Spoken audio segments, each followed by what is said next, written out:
처음 뵙게 됐는데 제가 사실 지난주에 뵙고 많이 당황했어요. 어떤 게 당황이냐면 보통 이제 예배가 끝나면 우리가 만나서 같이 인사도 하고 교제를 하잖아요. 그런데 제가 할 게 없는 거예요.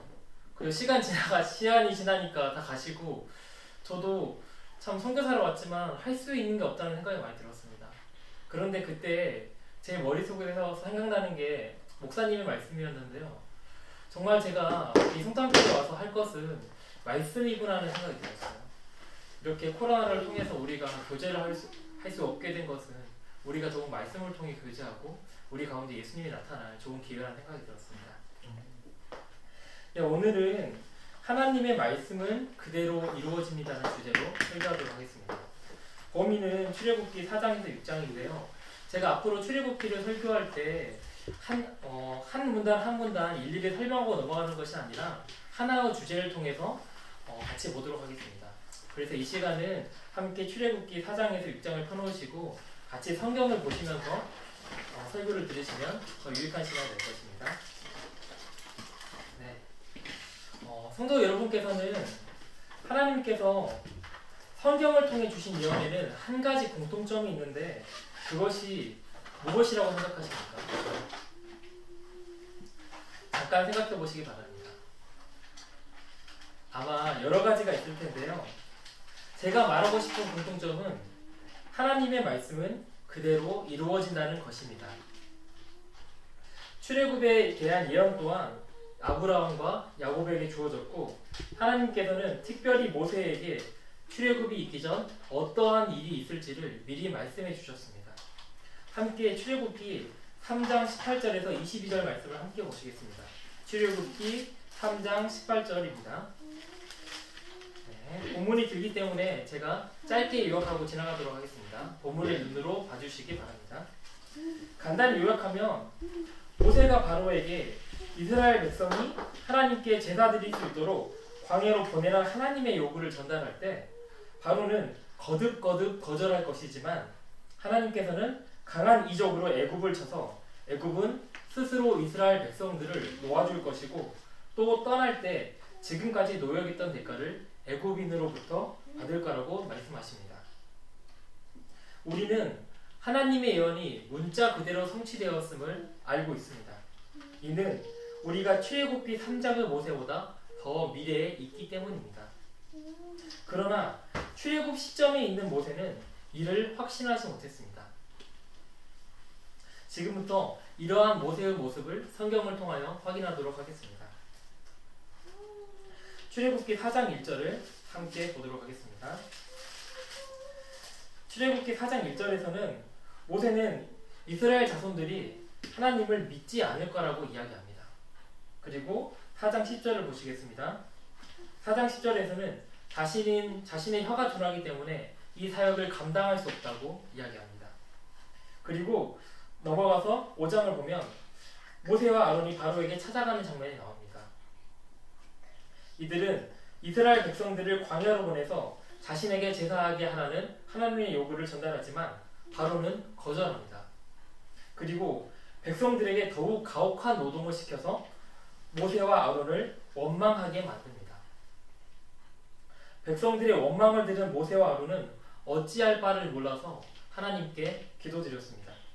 함께 5장 22절, 22, 23절 함께 보시겠습니다. 5장 22, 23절을 보시겠습니다. 제가 읽도록 하겠습니다.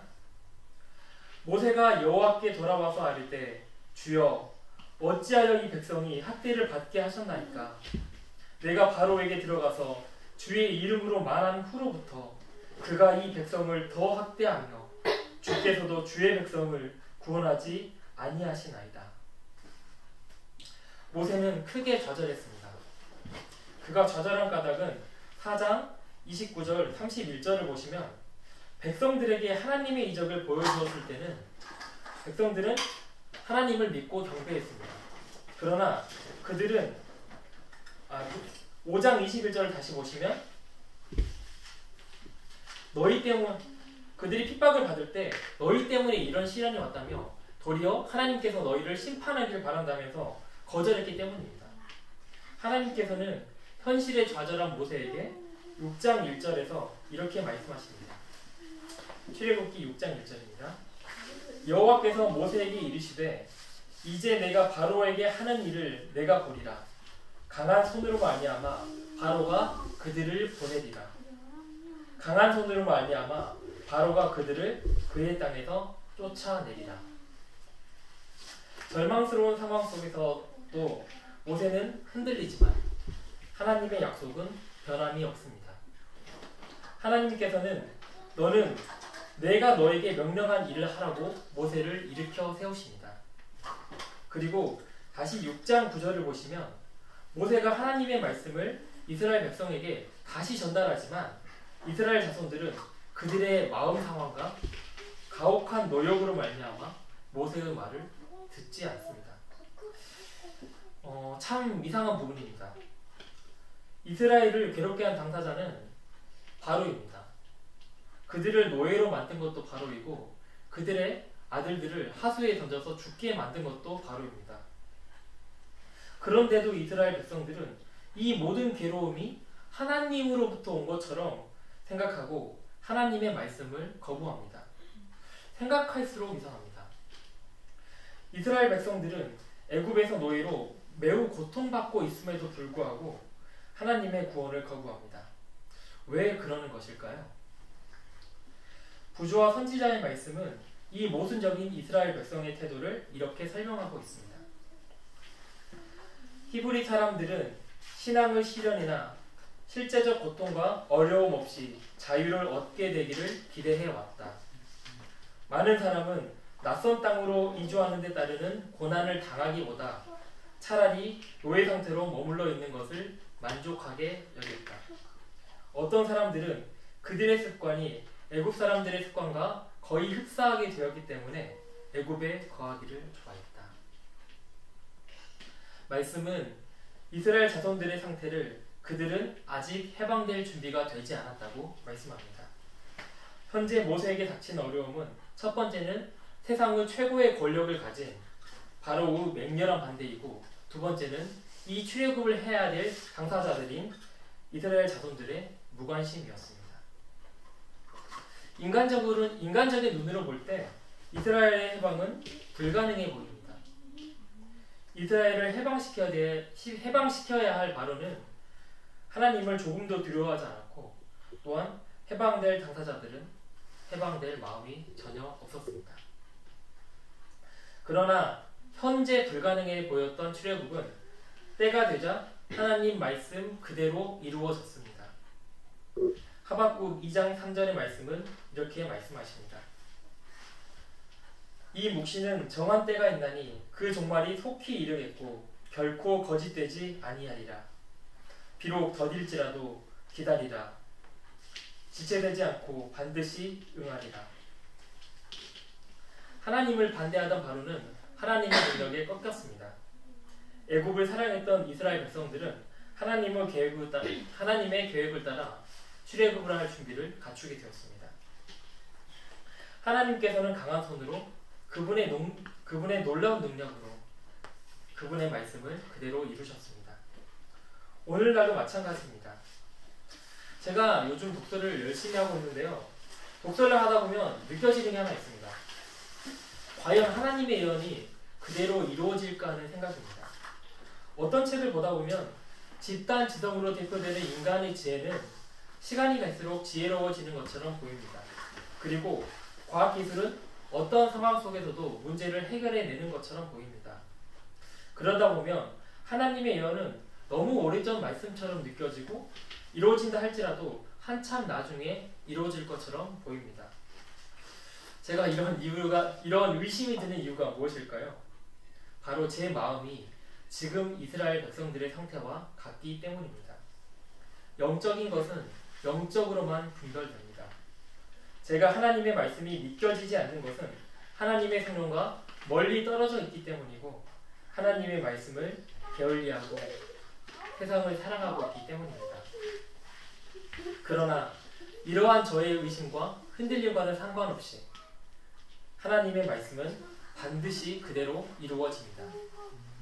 특별히 성경은 하나님의 말씀, 예언이 모두 그대로 이루어졌음을 증거하고 있습니다. 여러 사건이 있지만 마지막 때에 있을 멸망의 그림자로 나타난 예루살렘의 멸망에 관한 사건을 다루고 오늘 말씀을 마치고자 합니다. 먼저 예루살렘의 멸망은 다니엘서 9장 27절에 미리 예언되었습니다.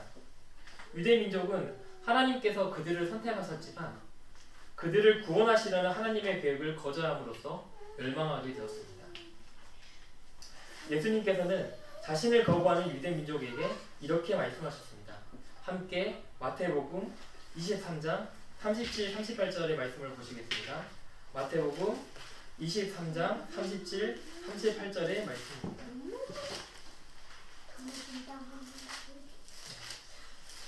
제가 읽도록 하겠습니다.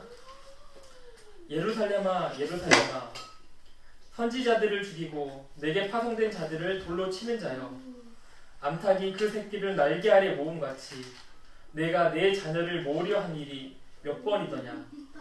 그러나 너희가 원하지 아니하였도다. 보라 너희 집이 황폐하여 버려진 바 되리라. 유대민족의 멸망은 스스로 자처한 것입니다.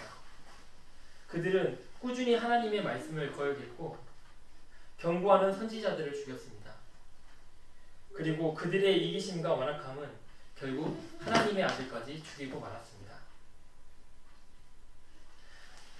함께 누가복음 23장 27절의 말씀을 보시겠습니다. 이 말씀을 보시면 그럼에도 불구하고 예수님께서는 십자가를 지시는 그 순간까지도 그들을 구원하시기 위해서 경고하심을 볼 수가 있습니다. 누가복음 23장 27절입니다. 제가 읽도록 하겠습니다. 또 백성과 및 그를 위하여 가슴을 치며 슬피 우는 여자의 큰 무리가 따라오는지라. 예수께서 돌이켜 그들을 향하여 이르되 예루살렘의 딸들아 나를 위하여 울지 말고 너희와 너희 자녀를 위하여 울라. 보라 날이 이르면 사람이 말하기를 잉태하지 못하는 이와 해산하지 못하는 배와 먹이지 못하는 젖이 복이 있다니라.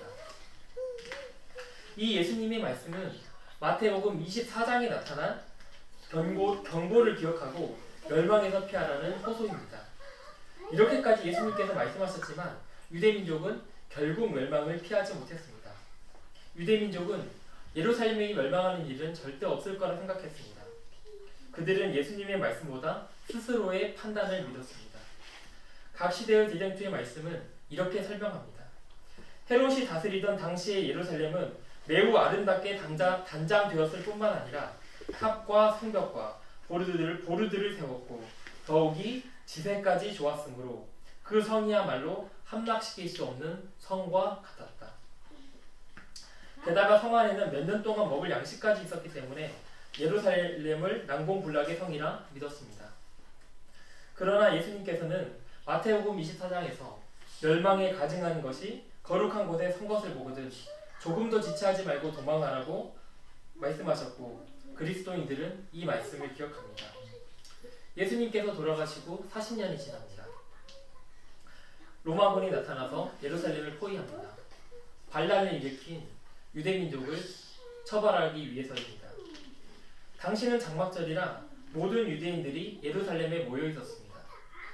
그리스도인들은 예루살렘에 거주하는 이들도 있었고 지방에 살고 있는 사람들도 있었습니다. 지방에 살고 있는 그리스도인들은 그들을 압박하던 유대인들이 예루살렘으로 떠났기 때문에 로마군이 다 들이닥치자마자 바로 피난할 수 있었습니다. 그리고 예루살렘의 그리스도인들은 비록 포위당했지만 로마 군대가 갑자기 포위를 풀고 후퇴하는 사건이 벌어집니다. 이때 유대 군대는 큰 승리를 거두기 위해서 추격하기 위해서 성을 떠납니다. 감시자가 사라지자 그리스도인들은 지체하지 않고 예수님의 말씀대로 안전한 성으로 도피합니다. 그리하여 그리스도인들은 예루살렘의 멸망 때 한 사람도 죽임을 당하지 않습니다. 그날 유대인들은 로마군을 공격해서 큰 승리를 거두고 많은 전리품을 획득합니다. 그들은 하나님께서 자신들과 여전히 함께 하시며 예수님께서 말씀하신 멸망의 예언은 이루어지지 않을 거라 생각했을 것입니다. 그러나 외관상 승리로 보였던 이 일로 인해서 그들은 혹독한 재난을 당하게 됩니다. 로마군은 복수하기 위하여 다시 돌아옵니다. 그들은 바로 예루살렘으로 향하지 않습니다. 그리고 유대인 마을 한 마을을 모두 거치면서 마을을 절멸시킵니다. 남아있던 사람들은 재난을 피하지 못했습니다. 그리고 예루살렘은 결국 로마군에 의해 멸망당하고 수많은 유대 민족은 로마군에 의해서 목숨을 잃습니다. 예언은 그 당시에는 이루어지지 않을 것처럼 보였지만 말씀 그대로 이루어졌습니다. 그리고 그 경고에 유의하고 순종했던 자들은 멸망을 피할 수 있었습니다. 오늘날 이 시대를 사는 우리에게 주어진 현대 진리 또한 하나님께서 우리를 구원하시기 위하여 우리에게 주셨습니다. 우리가 이 말씀을 기억하고 말씀에 순종한다면 우리는 구원받을 것이지만 무시한다면 우리는 세상과 함께 멸망할 것입니다. 하박국 2장 3절의 말씀대로 지금 하나님의 말씀이 지체되는 것처럼 보일지 모릅니다. 그러나 지체는 우리를 구원하시기 위해 예수님께서 자신의 피로 호소하시며 은혜의 시기를 연장하시기 때문입니다. 우리 모두 예수님의 은혜로 더 주어진 이 은혜의 시기 동안 하늘 지성소로 들어가 예수님께서 우리에게 주시고자 하는 그 구원을 꼭 받으시길 바랍니다. 오늘은 하나님의 말씀은 그대로 이루어진다는 주제로 출애굽기 4장에서 6장까지를 함께 살펴보았습니다. 다음 주는 열 재앙을 함께 연구하며 하나님께서 재앙을 허락하신 이유와 재앙 가운데 나타난 하나님의 보호와 사람들의 반응을 함께 살펴보도록 하겠습니다. 제가 기도하고 마치도록 하겠습니다. 하늘에 계신 우리들의 하나님 아버지, 이 혼란한 시기 속에서도 저희를 항상 지켜주시고 오늘 이 안식을 허락해 주셔서 감사합니다. 아버지, 정말 저희가 부끄럽게도 너무나 오랫동안 아버지의 말씀을 듣지 않았고 이 세상이 평안하여서 그 평안이 영원할 것처럼 살아왔습니다. 아버지, 이런 저희의 죄를 용서해 주시기를 간구드립니다. 그리고 이제는 예수님의 호소를 들을 수 있도록 도와주시길 간구합니다. 저희가 세상을 사랑하지 않고 예수님을 더욱더 사랑할 수 있도록 도와주시고 저희가 말씀을 연구하고자 할 때 성령을 보내주셔서 저희가 예수님을 알 수 있도록 예수님을 정말 깨달을 수 있도록 도와주시길 간구합니다. 주님, 저희가 이토록 연약한데도 저희를 위해서 중보해 주신 그 은혜에 너무나 감사드립니다. 이 시간 성삼교회 교우분들을 위해서 기도드립니다. 아버지, 저희가 정말 함께 예수님을 알고 예수님을 사랑할 수 있도록 도와주시고 어려움 중에서도 예수님을 바라볼 수 있도록 도와주시고 예수님께서 저희를 보호하시고자 하는 그 보호를 받을 수 있도록 도와주시길 간구합니다. 남은 안식일 동안 제가 예수님을 더욱 알고 성령과 동행하기를 원하오니 주님, 저희와 함께 해주시기를 간구드립니다. 예수님 이름으로 기도 올렸습니다. 아멘.